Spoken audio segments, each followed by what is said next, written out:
isn't this changing the ground rules? I mean, this is in terms of what these people... Changing the ground rules? What do you know about AHH? What do you know about what they're doing? It's not my job to go and spend time investigating every activity of every person that I deal with. I stand by what I've done, and I am proud to have stood shoulder to shoulder with my brothers from IHH and around the world who did the right thing, who refused to accept the unacceptable. And with Hamas? And Hamas... You know what? The IRA is now part of the government in Ireland, but they were the terrorists of their day as well. If Hamas had been allowed an opportunity to give the political chance, the political process an opportunity, maybe they would not be involved in violent resistance as they are. However, they have never been given an opportunity at all. This is double standards. I mean, just as... No double standard. Well, in terms of the way you were talking about what Israel does and what you're talking about Hamas does, people were critical of the IRA when it did what it did, and it was only when it turned to political means that it was deemed acceptable. Amnesty says of Hamas that it engaged in a campaign of abductions, deliberate and unlawful killings and torture. I do not stand by anyone or any institution that violates human rights. However, what I will say, Hamas does?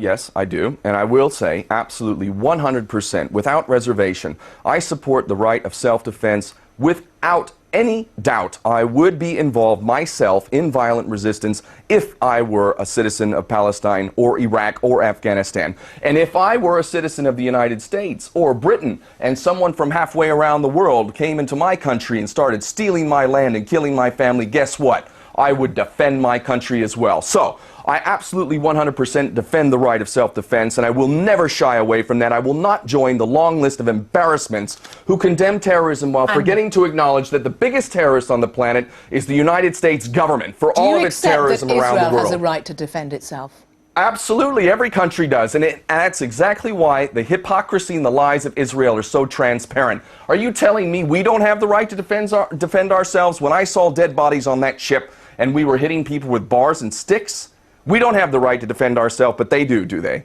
Hamas doesn't recognize the right of Israel to exist. You know what that sounds like to me? That sounds like the African National Congress and Nelson Mandela refusing to accept apartheid and recognize apartheid.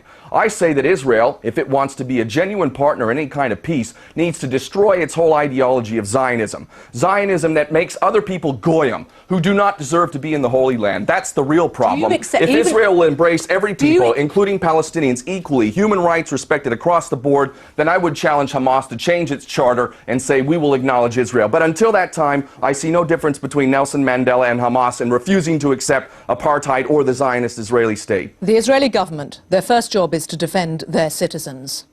They have rocket attacks from Gaza. They have intercepted, in 2009, the Frankop holding hundreds of tons of war material for Hezbollah. In 2002, the Karine A holding dozens of tons of weapons for Hamas, sailing to Gaza from Iran. They are trying to defend their right to exist. That is why their argument is it's self-defense. And if you believe that, then I've got some swampland in Florida to sell you as well.